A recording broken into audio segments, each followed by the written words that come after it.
But I'm glad to hear Tony Blair coming out in favor of the Russian invasion of Afghanistan. It's good to hear him say that.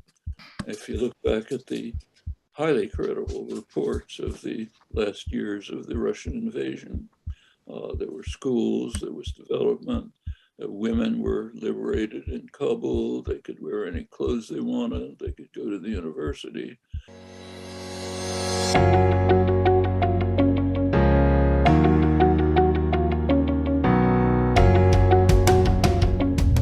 Hello, my name is Donald. I'm filling in for Petrus, who's currently trying to dodge a drone strike in Afghanistan. This is WorldView. We explore everyone's perspectives on all things that can broaden our worldview. Today we're talking to Professor Noam Chomsky. The professor is an American linguist, philosopher, cognitive scientist, historian, social critic, and political activist. He is the author of more than 150 books on topics such as linguistics, war, politics, and mass media. Professor, good evening from my side, good morning to your side. Professor, you are considered an expert on American politics, especially on US foreign policy. I mean, I watched videos of you debating William Buckley. I think it goes all the way back to the 1960s, 1970s. So I would be very interested, and a lot of people would be very interested to hear your opinion on the current debacle in Afghanistan. Was the American occupation of Afghanistan doomed to fail? No, not really. First of all, I should say there was absolutely zero justification for the invasion. None. There was no charge against the Taliban. The US at the time didn't even know whether Osama bin Laden was responsible. The anti-Taliban Afghan resistance, which was strong, was bitterly opposed to the invasion. Its leading figure, Abdul Haq, backed by many others, said that the invasion is just taking place because the United States wants to show its muscle and intimidate everyone. It will kill many Afghans and it will undermine their efforts to overthrow the Taliban from within. I was backed up by about 1,000 tribal leaders, by the main women's group in Afghanistan, but nobody pays attention to Afghans. Donald Rumsfeld and President Bush himself gave approximately the same reason for invading. The Taliban offered to, they had no charge against the Taliban before 9/11. In fact, they were on pretty good terms with them. 9/11 took place. Rumsfeld immediately recognized that this is an opportunity to really go big, as he said. They didn't care that much about Afghanistan. They had bigger game to go after, Iraq, and then the rest of the region. Taliban offered to extradite bin Laden. We don't know if the offers were serious because the US just rejected them. Taliban then offered to totally surrender, which would mean bin Laden would be loose. US response was, we don't negotiate surrenders. Rumsfeld, Bush, approximately the same. Nevertheless, despite this, in the early years of the occupation, it could have succeeded. The Taliban basically had retreated to their villages. The rural population, overwhelming majority, basically just wanted peace. And if the United States could have brought peace, they were hoping maybe for some sort of development aid. Could have worked. But instead, the US launched a violent, brutal invasion.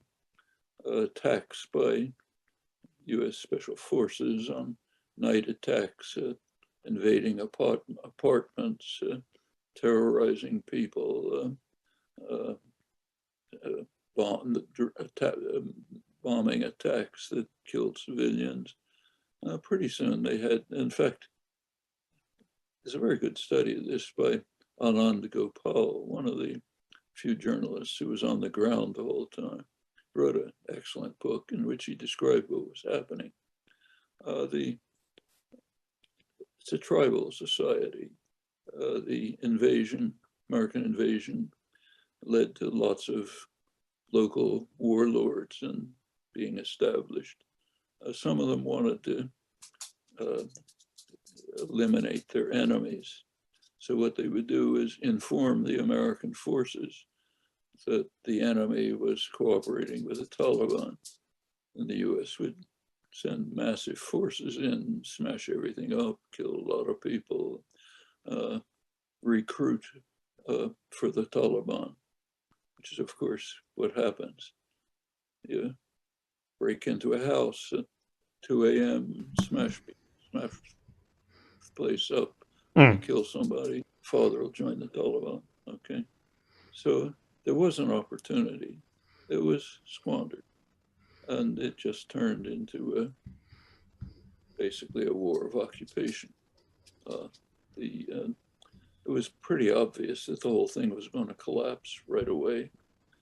Actually, I don't say that in retrospect. I was giving interviews about it early this year. What happened was that Trump, in February 2020, simply gave away the store. He just wanted to get out. He told the Taliban, do whatever you like, and we're going to leave. Just the only condition is don't attack American forces. Okay. Otherwise, you can do whatever you like. This was, of course, demoralizing for the Afghan army and the government, such as it was, mostly a morass of corruption with very little support. As soon as Biden somewhat extended the withdrawal, it was supposed to be May. Biden extended it a couple of months, but didn't really change much. As soon as the American forces started to withdraw, the Afghan army, which was half of it probably was only on paper in the first place, just dissolved. The government fled. The whole thing was over. There were lots of precipitous withdrawal. There never should have been an invasion. The mode of the occupation was shocking. I didn't even mention the torture chambers all over, which bitterly alienated Afghans, of course. So the occupation was a disaster. Still, there should not have been a precipitous withdrawal. Also, the withdrawal was timed at exactly the wrong time. Under Trump, it would have been at the beginning of the fighting season. If anything, it should have been at the end of the fighting season, giving people some kind of a chance to make accommodations, maybe local accommodations, other arrangements among Afghans. But nobody cared about the Afghans. We just do what's in it for us. In fact, some of the commentary on this was really astonishing. So, for example, it's pretty obvious to any journalist that the most important interview on the anniversary of the invasion, also the small follow-up exercise in Iraq, most important interview would be with the perpetrator, the man who proudly called himself the decider, George W. Bush. Well, I searched. There was actually an interview with him in the Washington Post in the style section. They had an interview timed with the withdrawal, which is about this lovable, goofy grandpa playing with his kids, looking at the portraits he painted of great people he met. Really nice guy. There was a couple of words about some of his exploits, but it was about how he was much better than Trump because at least he didn't call his opponents bad names. Okay. Killed a couple million people, endless number of refugees, destroyed 2 countries, and had initiated a regime of terror, initiated ethnic conflicts that disrupt, tearing the whole region apart. But he didn't call his enemies bad names. Okay, so nice guy. Let's go back to goofy old grandpa. That was not untypical of the commentary. It's all about us. Many articles about the cost to us. Maybe $8 trillion, according to the latest estimates. Wow. But notice that that's not really a cost to us. Most of that money comes back to the United States, to military contractors, to defense industry, to payment for soldiers, veterans benefits. Small amount of it went to the Afghans, and most of that to corrupt officials. So the $8 trillion is a little bit misleading. But that's the nature of the commentary. Afghans, who cares,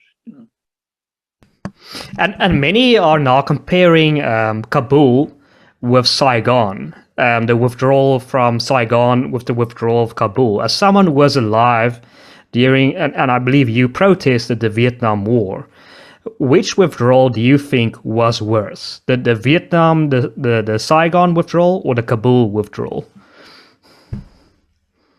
Well, first of all, the withdrawals themselves were the right thing to do. There should never, Vietnam was much worse than Afghanistan. That's the worst crime since the Second World War. Could go through the history, but it was a hideous atrocity. In Vietnam, the U.S. did leave a more or less functioning government, huge military force, very well armed, but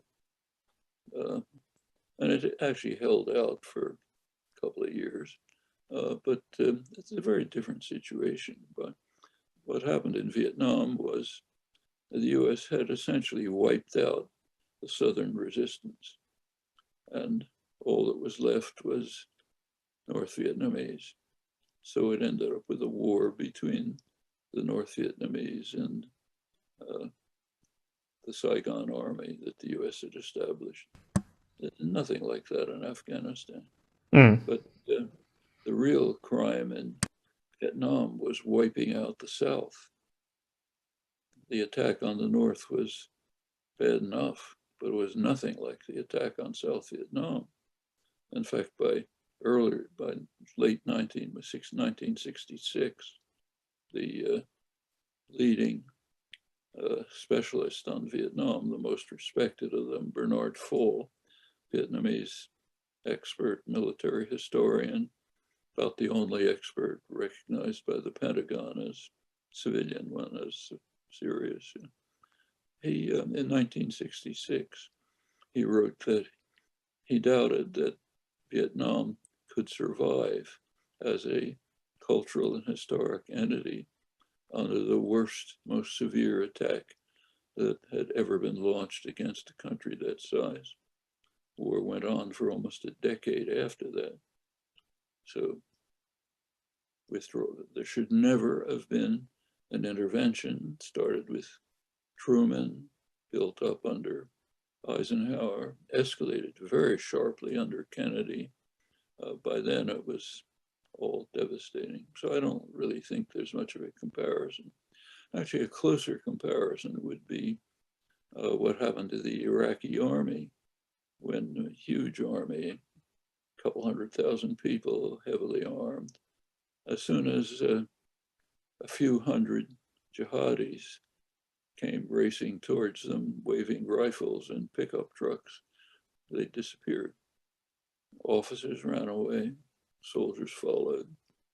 Iraq was saved from conquest by ISIS only by the Iranian-backed Shiite militias, which held the ISIS forces back before they conquered Baghdad, with help from the US bombing. But that's sort of similar. I mean, you can't, an army isn't going to fight for an occupying force. Mm. But if I can bring it back to Afghanistan, I recently saw an interview with Tony Blair, the former Prime Minister of the UK, who was obviously is a chief proponent of the invasion of Afghanistan. And he says that the GDP of the country had tripled under US British occupation. And that he believes, along with the advancements in education, he says that there are many more people enrolled in education today than there were 20 years ago. He uses that as a justification for that occupation. Do you believe the fact that the GDP tripled and that the education has improved, that is that is a justification for that invasion? First of all, the GDP has increased, but where's the money gone to? Not to the population. But I'm glad to hear Tony Blair coming out in favor of the Russian invasion of Afghanistan. It's good to hear him say that. If you look back at the highly credible reports of the last years of the Russian invasion, there were schools, there was development, women were liberated in Kabul, they could wear any clothes they wanted, they could go to the university. They had problems. The problems were radical Islamist jihadis supported by Tony Blair, and not Tony Blair in those days, Ronald Reagan and Margaret Thatcher, who were throwing acid in the faces of women who were wearing the wrong clothes, and who were, the Russians actually left in place a relatively popular government, the Najibullah government, which held out for a couple of years, won military victories. Finally, the US British-backed radical Islamic fanatics took over, wrecked the place, destroyed it. Atrocities were so severe that most of the population welcomed the Taliban when they came in. So it's very good to hear Tony Blair praising the Russian invasion for its achievements. Of course, impeded by US British atrocities, but no, so they couldn't last. It's approximately the same. Of course, the US put a lot, huge, did a lot more than Russia did, but it was all nothing. They'd build a school somewhere. 2 days later, the school would be destroyed because nobody locally supported it. Under the Russian occupation, literacy greatly increased, especially among women. It became quite substantially, and there was development. Actually, one of the leading specialists on Afghanistan, who Tony Blair surely knows, Sir Roderick Braithwaite, was the British ambassador to Russia in the late 80s, early 90s, and wrote the major book on Soviet army in Afghanistan. I'm sure Blair's heard of him. He visited Afghanistan in 2008, wrote an article about it in the Financial Times, London Financial Times. I assume Tony Blair's heard of that. And in it, he said his visit to Afghanistan, he was only in the cities. It's the only place he could go, Kabul. He said he talked to a whole wide range of people, former Mujahideen leaders, local human rights activists, people working for the coalition who had every reason to support it. He said the general mood was total contempt for the government that the US and Britain had imposed, the Karzai government. They compared it to puppets that the British had imposed in the 19th century. So they found the most favorable attitude was towards Najibullah. They said his DVDs were being sold in the streets. People talked about how under the Russians there was development, freedom, so on. He adds that a lot of this may be myth. They may be just reacting to the current situation. But he says it just tells you something about what the US and Britain are accomplishing. Well, so what Blair said is not factually false, but there are a few things that he ought to know if he's literate. If he doesn't, it's another one of the black marks against him, of which there are many. And if we can pivot to Iraq, do you believe the official reason given for the US invasion of Iraq, that is to say, to get rid of weapons of mass destruction and to remove Saddam Hussein, was that the chief reason for the invasion of Iraq? Well, that's what Tony Blair believed. As he put it, the single question is whether Saddam will give up his programs of weapon of mass destruction. Well, what happened when the single question was answered the wrong way? Instantly, literally instantly, the reason for the invasion changed to democracy promotion. We invaded Iraq because of our love of democracy. The British and American intellectual classes overwhelmingly turned on a dime instantly, praising Bush for his democracy promotion initiatives. Of course, not everyone believed this. So, for example, there was a poll among Iraqis, and it was believed by 1% of the population. What do they know? Wow. 4% of the population thought that the US invaded to help Iraqis. Wow. The overwhelming majority said they want to control our oil. Now, suppose that Iraq's main export was lettuce, and the main oil-producing region in the world was in the South Pacific. Would the United States have invaded Iraq? But sorry, Professor, just on this poll, can you give us some more details in terms of what was the sample size of this poll, or can it be deemed as trustworthy? This poll in Iraq? No, just like the sample size. Do you believe this is a trustworthy poll? It was an international poll, probably Gallup or someone else. Okay. So maybe it was off by 3%. Okay. Maybe 3% of Iraqis believed what American and British intellectuals were pouring out constantly. Doesn't change anything. Okay. Polls in countries like Iraq and Afghanistan are, first of all, you have to take them with a grain of salt. If you're a poor villager somewhere and somebody comes in from the occupying power and asks you, what do you think about so-and-so? You're going to tell him what you think he wants.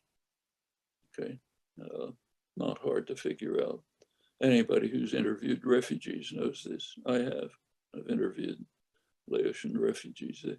They figured I'm probably an American soldier, so tell me what they think an American soldier would like to hear. Anyone who's, if you've had any experience, it's obvious, but even without experience, it's pretty clear what you're going to hear. So the polls always have to be taken with a grain of salt, but these numbers are pretty telling, even if they're a little bit off. So Blair had some support, 1% of Iraqis. And so do you believe it was oil? The oil was the main reason for the invasion of Iraq? As I said, suppose their main export was fruits, and the center of world oil production was in the South Pacific. Okay, that's the main reason. Actually, it was made formal at the end. There was pretense all along. No, of course, we wouldn't be that crass. But at the end, in 2007, when the US was basically being forced out, the Iraqi government, the Maliki government didn't want them anymore. The United States did produce it's called SOFA, Status of Forces Agreement. An agreement that the Iraqi government would have to accept that on the basis of which the US would carry out a partial pullout. And the terms of the agreement were that US corporations would have privileged access to Iraqi resources, which are not tomatoes and asparagus, they're oil. And furthermore, that the US would be able to establish permanent military bases in Iraq. Those were the terms. I don't think the US press even reported it, but it's official. On that was November. The next January, in his budget proposal, there's what are called signing statements by the president, in which he says, this is what I'm going to honor and respect. This is what I'm going to ignore. They don't put it quite that crassly, but that's the content.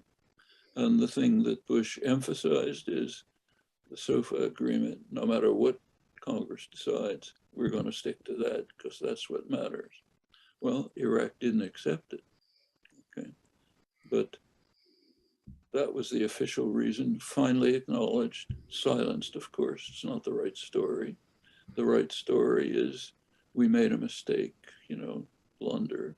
So President Obama, for example, is greatly honored because he called the war in Iraq a strategic blunder. Maybe your memory's better than mine, but I don't remember Nazi generals being honored because they thought Hitler committed a strategic blunder in launching a new front war. Take Britain out first. Maybe I forgot. But the United States doesn't commit crimes, just as Britain doesn't.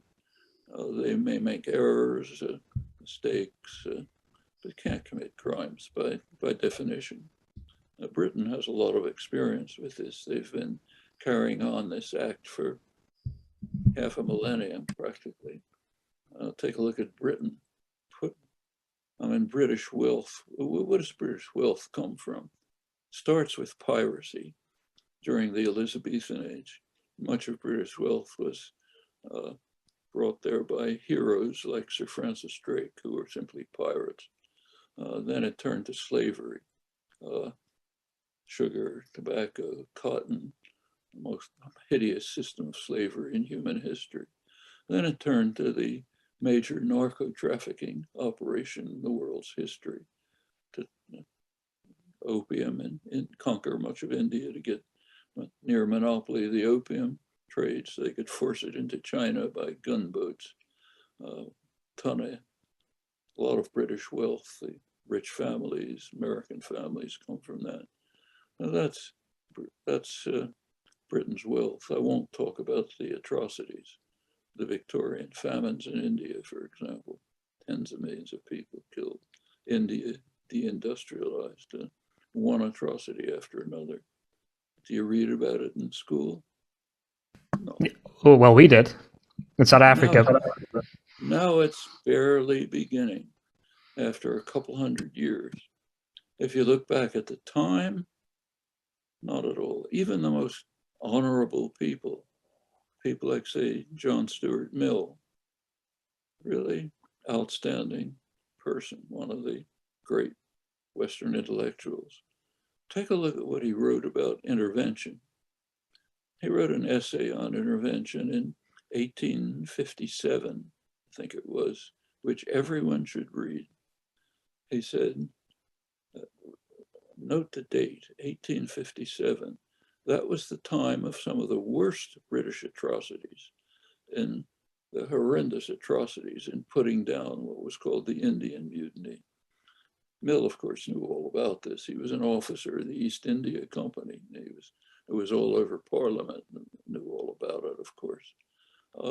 So what did Mill say? He said, Britain is an unusual power. It's an angelic power. It's so angelic that others don't understand us, and they heap obloquy upon us for our efforts to bring peace and justice and all wonderful things to the world. So they criticize us for our intervention in India, which is just guided by the highest moral ideals And of course, we don't think intervention's a good idea, but we are so noble and angelic that we have to extend our intervention in India to bring enlightenment to the barbarians, and meanwhile extend our monopoly of the opium traffic so that we can destroy China by forcing it in and enriching ourselves. I added that. He didn't say that part. That's John's big mill, okay? It goes down, it descends below that as you proceed. Not all. There are people who are really honorable, condemn the atrocities and so on. But that's the main thrust.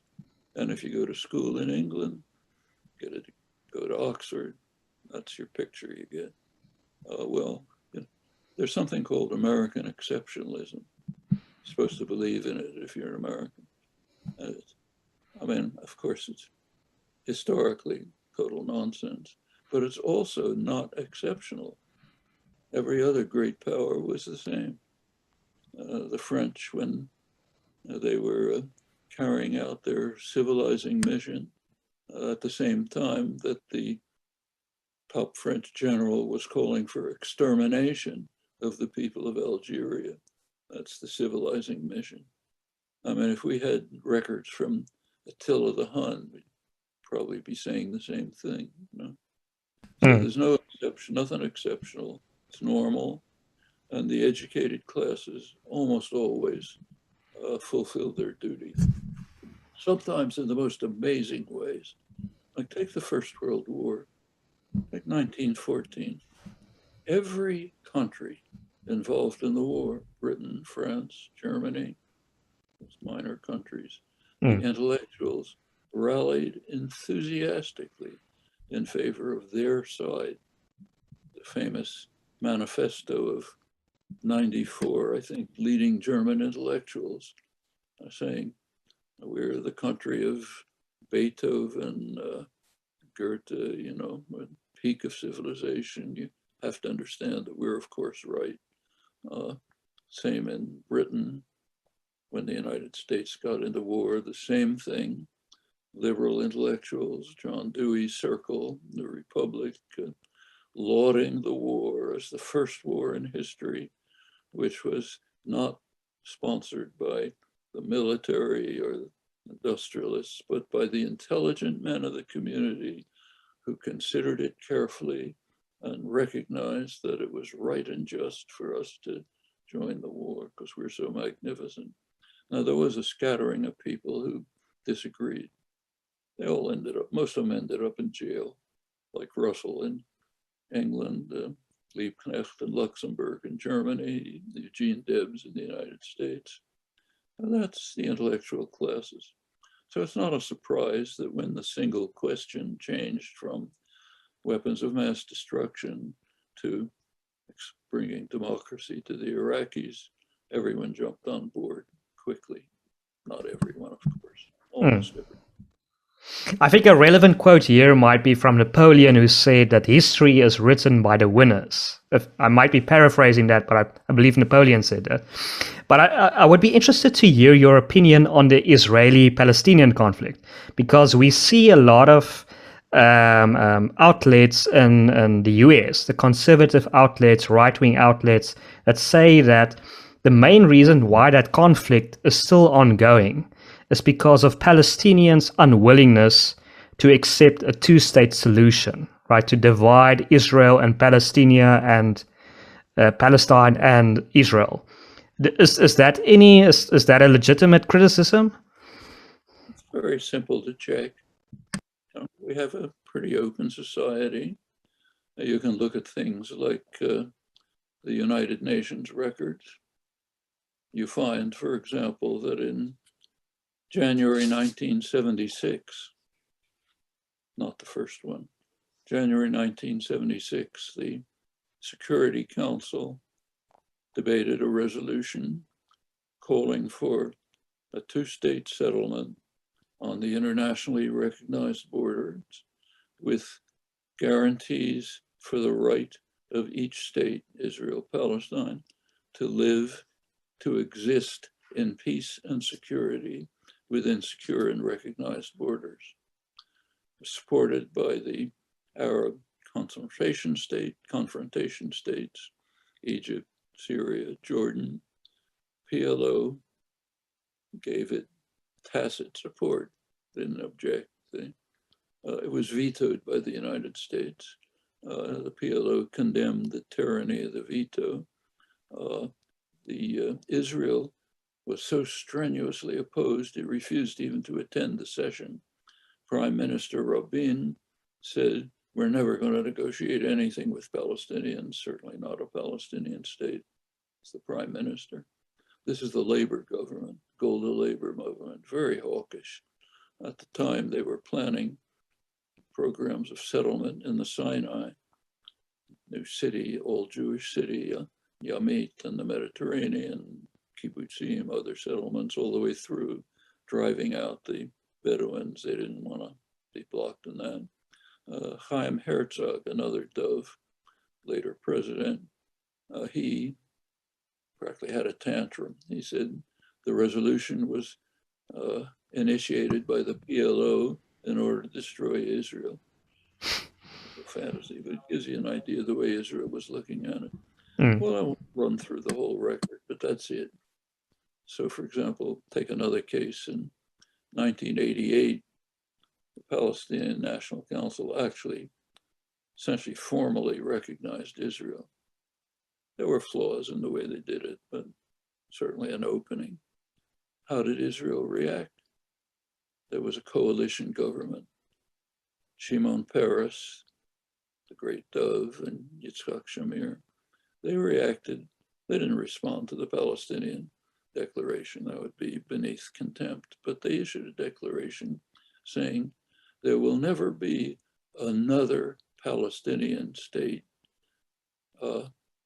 in the former Palestine, meaning Jordan already is a Palestinian state by the dictates of the Israeli government, and there can't be another one. And then they added that the future of the occupied territories will be settled in accord with the guidelines of the Israeli government. That was pretty much endorsed by the US in what was called the Baker Plan a couple of days later. His last press conference, Shimon Peres, 1996, he emphasized there will never be a Palestinian state. Okay, takes us to 1996. Could carry it forward if you like. But that's been the history all the way through. Israel has a very clear program, very obvious, right on the ground. You can see it in front of your eyes. It's to construct a greater Israel, which will include a vastly expanded area called Jerusalem, about 5 times the size of what it ever was, taking in, destroying Palestinian villages. To the east of Jerusalem, a new settlement city by now, built mostly under the Clinton administration, Ma'ale Adumim, pretty much bisects the West Bank if you take the roads leading to it. To the north, another city deep in the West Bank, Ariel, also connected to Israel with major infrastructure projects. Kadumim, in fact, the Jordan Valley, it's about 1/3 of the agricultural land. Palestinians are simply being kicked out. Happens almost every day. Last week, for example, Israeli forces went in and smashed up and destroyed the solar energy installation that had been given to this poor village by Italy, an Italian humanitarian group. Every day something happens like that. And the goal is very explicit. Take over everything that's of value in the West Bank and exclude the Palestinian population centers. So Israel doesn't want Nablus. They don't want Palestinians in the greater Israel that's being developed. There are, of course, other Palestinians scattered around. They're now in, I think it's about 165 enclaves surrounded by Israeli troops, checkpoints. maybe every now and then they'll let them get into their olive fields or agricultural centers. Meanwhile, Israeli terrorists called hilltop youths from the settlements come in and beat people up, smash up the villages, whatever they feel like. Well, the IDF, the most moral army in the world, as they describe themselves, stands by and watches. I've actually seen this. If you go visit, you can see it. Go to Hebron, for example. A small group of Israeli settlers supported by a large part of the army. They run wild. They do whatever they want. They beat up a Palestinian in the streets, overturn a vegetable cart, smash up a store, throw garbage in the street. Now, IDF is there to make sure that no one harms the settlers. Okay. That's greater Israel. Palestinians, by no means blameless. You can make plenty of charges against them. But the main story is exactly that. Total Israeli rejectionism backed by the United States, tacitly by Britain. Europe is too cowardly to take a stand against the United States. So when Israel, say, invades Gaza, smashes everything up, destroys it, kills lots of people, Europe will come in and fund the recovery until the next time that Israel smashes it up with American arms and American support. In fact, some of the attacks on Gaza, including this last one, are so extreme that Israel had to turn to the United States to replenish their weapons, which the United States can easily do because it stores weapons in Israel. Israel is a client state used by the US as a military base, stores extra weapons there in case forces ever need them. So they could transfer them over to Israel if they'd used up their weaponry, advanced weaponry, in an attack on totally defenseless people in Gaza. Well, that's the story. Well, that's fascinating. I mean, I've never heard of this. But I mean, Professor, I don't want to use up any more of your valuable time. So I'm going to ask you one last question that'll be very interesting to hear your opinion. And that is, it seems like if we can pivot to the Cold War, that the US made a determination that the Nazis were bad, but the Soviet Union were even worse, the communists. And they decided during the Cold War to support Nazi and fascist governments throughout the world against communism. Like, I believe, for example, there was a fascist government in Greece, there was a fascist government in El Salvador, and they supported these governments against communism. Do you believe that was a pragmatic and a practical approach, or do you think that was in vain? That was a stupid approach? Let's start from the beginning. It starts in 1943 when British and American forces landed in Italy. By then, the Italian resistance, which was quite powerful, was holding down half a dozen Nazi divisions and was beginning to drive the Nazis out of Italy. Well, the US and British had a serious problem. They had to destroy the anti-fascist resistance and reinstate Italian fascism. So they put in power Marshal Badoglio, Field Marshal Badoglio, the hero of the Italian invasion of Ethiopia. They brought back the fascist king. They restored pro-fascist business leaders. Now, they had a real problem in the north. This was the British Labour government by then. They were appalled by the fact that workers had taken over factories, driven out bosses, were establishing a kind of cooperative state based on working people. The British were particularly appalled by this British Labour government. US and Britain smashed it all up, restored the traditional order. That was Italy. Meanwhile, they were doing the same thing in Greece. When there was an uprising in Greece, Churchill said, we have to treat Athens like a conquered city, smash up the anti-Nazi partisans, drive them out. Britain tried. Britain was too weak at the time to do it, so they called in the big guy from across the Atlantic. US took it over. Major war, maybe 150,000 or so Greeks killed, essentially restored the traditional pro-fascist order. What happened in Germany? Same thing. The United States was deeply concerned with leftist elements in Germany, and they were afraid that they were being supported by East Germany under Russian rule. So George Kennan, great statesman, urged that the United States wall off Western Germany from the Eastern zone. Interesting phrase.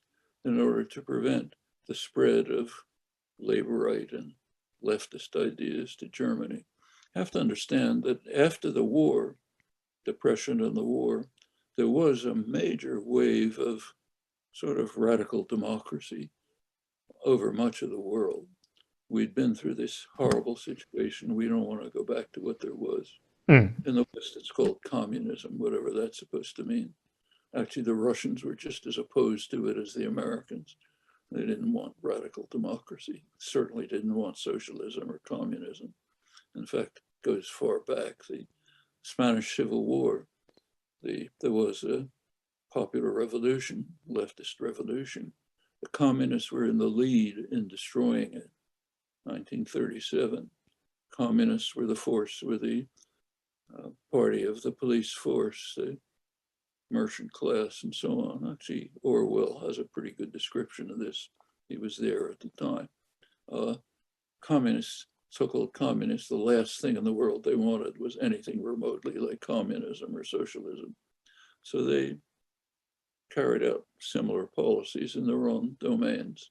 But the US and Britain did it in most of the world. The same in Japan.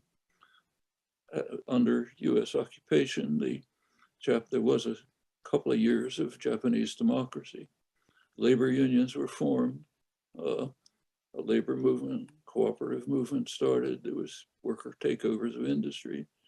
When the liberals in Washington heard this, they were utterly appalled.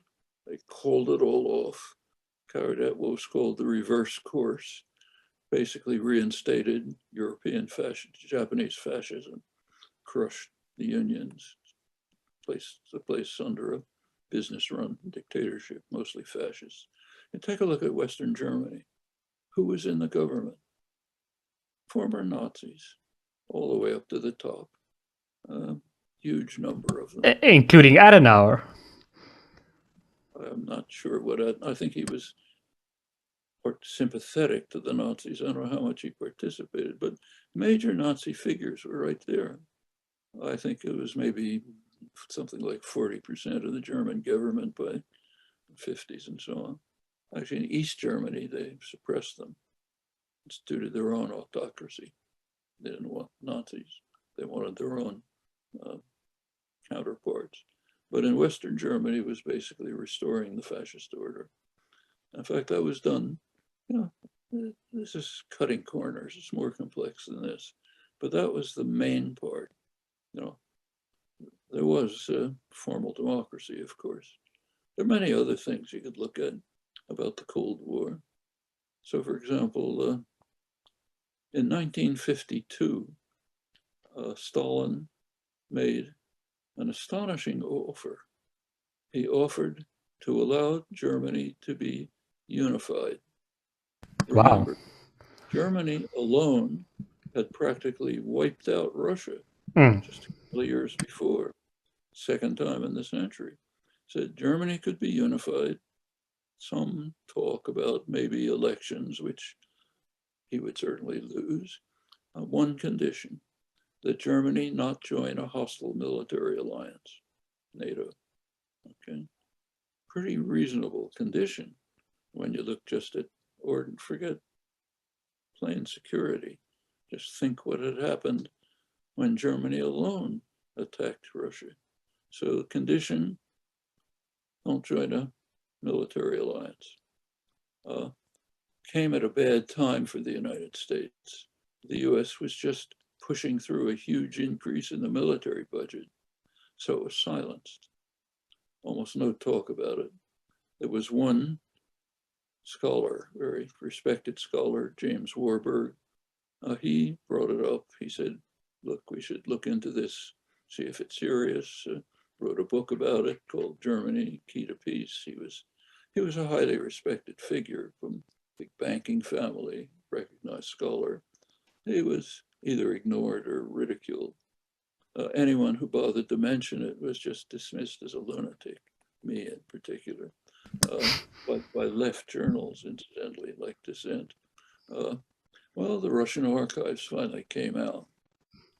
Now, leading American Cold War scholars, people like Michael Leffler, one of the most respected scholars, say, look, it looks like there was something to it. Turns out from the archives that even Beria, Lavrenti Beria, the head of the secret police, the most outrageous, extreme fanatic, was offering to have some kind of settlement in which Germany would be unified. West didn't want that. Well, there's debate, scholarly debate now about whether Stalin was serious or not. There was a very easy way to find out, right? Take him up on the offer. Out of the question. We have to have a huge military budget. We have to expand the Cold War. We have to have global domination. In fact, one of the very interesting facts about US Cold War policy is the attitude towards American security. Did anybody care about American security? Well, there's a simple way to tell. Go back to 1950. US security was overwhelming, controlled the Western Hemisphere, controlled both oceans, opposite sides of both oceans. I mean, there'd never been such security for any country in history, aside from the fact that it was far and away the richest and most powerful country in the world. Well, it was one potential threat, potential. ICBMs with nuclear missiles. They didn't exist. But sooner or later, they were surely going to exist. Well, how did the United States react to the one threat to its security? There's a very good scholarly study of this by McGeorge Bundy, National Security Advisor for Kennedy and Johnson. He was given access. He wrote a book on strategic planning, so he was given access to all the high-level documents. And you get to about the middle of the book, a couple hundred pages in, he has a paragraph noticing that, as he says, he was unable to find any, even a draft statement, let alone anything official, raising the question whether the US should try to enter into a treaty with Russia to ban ICBMs, which they probably would have accepted because they were way behind and far more vulnerable. He couldn't even find a draft paper suggesting it. Couldn't cross anybody's mind that we should pay attention to American security. Scholarship ignores this totally. I mean, I've written about it, but try to take a look at scholarship. This goes time after time. If you read the internal documents, fortunately, the United States is an unusually free country. We have a pretty rich record of internal documents, much better than England or other countries. And they're interesting to read. They read like the ravings of utter lunatics. I mean, scholarship is very kind and plays down the rhetoric, but take a look sometime at the most important of them, 1950. NSC 68, secret at the time, released about 30 years later. It's understood to be the major Cold War document. It's the document 1950, China was so-called lost, got to do something. It called for major military mobilization, big military budget. it was written by liberals. Dean Acheson, Paul Nitze says, we have no choice, said the essential nature of the slave state, Russia, is to conquer the entire world. They have nothing else in their mind, It's not a matter of decision, it's their essence, their nature. And it goes on like this, like literal raving lunatics. I mean, there were some people who were sort of sane, like George Kennan. They were simply kicked out, along with every person in the government who knew anything at all about China, all kicked out. And it was Dean Acheson conceded in his memoirs later that it was necessary to be, as he put it, clearer than truth in order to affect the mass mind of government. So in other words, we had to lie through our teeth and act like raving maniacs in order to drive through the Cold War policies we wanted, which were aimed at expanding US power. If you actually look at the Cold War, it wasn't really between the US and Russia. It was between the two superpowers and their own domains. The actual actions of the Cold War were Russian repression in Eastern Europe, Hungary, Czechoslovakia, and so on, and US violence and repression all over the world. Because, of course, the US runs practically the whole world. So, overthrow the government of Iran in 1953 when the British weren't powerful enough to do it themselves. Overthrow the government of Guatemala in 1954. Try to break up Indonesia, pull off the outer islands of the resources. Eisenhower in 1958 didn't quite make it. Kennedy came along. One of Kennedy's most consequential acts was to change the mission of the Latin American military, which the US, of course, controls. Change it from hemispheric defense, which was an anachronism, that was a holdover from the Second World War. Change it to internal security. In the Latin American context, internal security means war by the security forces against the population, which is exactly what happened. There's a description of it by Kennedy's counterinsurgency, head of counterinsurgency under the Kennedy and Johnson administrations, Charles Machling. He said that Kennedy's decision, this is from memory, so maybe not exact, but close paraphrase, is that Kennedy's decision changed the American position from tolerance of the rapacity and brutality of the Latin American military to direct participation in crimes which are reminiscent of Hitler's death squads. Okay, that's the director of counterinsurgency. And it's exactly what happened. Plague of repression spread through the hemisphere, beginning with a military dictatorship in Brazil. It's timely to mention that because it may be happening again very soon. Take a look at the streets of Brazil right now. First Brazil, then the other countries of South America, Argentina, Chile, Uruguay, one after another, a vicious, brutal military dictatorship, strongly supported by the United States, Britain, international financial institutions. The biggest enthusiasts were the people who call themselves libertarians. Chile, they flocked to Chile to serve the dictatorship. They thought it was the most wonderful thing ever. It happened on 9/11, incidentally. It's not going to remember this 9/11. It was much worse than the second 9/11. Friedrich Hayek, the most moral of them, said he was really impressed by Pinochet's Chile. Wasn't it Milton Friedman? Pardon? Wasn't it Milton Friedman? I don't think it was Friedrich Hayek. Milton Friedman. Milton Friedman was down there. He sent his Chicago boys to run the economy. They managed to crash it in about 5 years. Hayek said he couldn't find when he visited Chile, couldn't find anyone who didn't think that there was more freedom under Pinochet than there had been under Allende. Apparently he couldn't hear the screams of terror from the torture chambers in Villa Grimaldi and so on. Well, that was Chile. Went on, the worst was Argentina, the favorite of Kissinger and Reagan. Then it got finally to Central America under Reagan, vicious terrorist wars. The US was even condemned by the World Court for basically international terrorism, of course, dismissed it. Well, that's history, you know.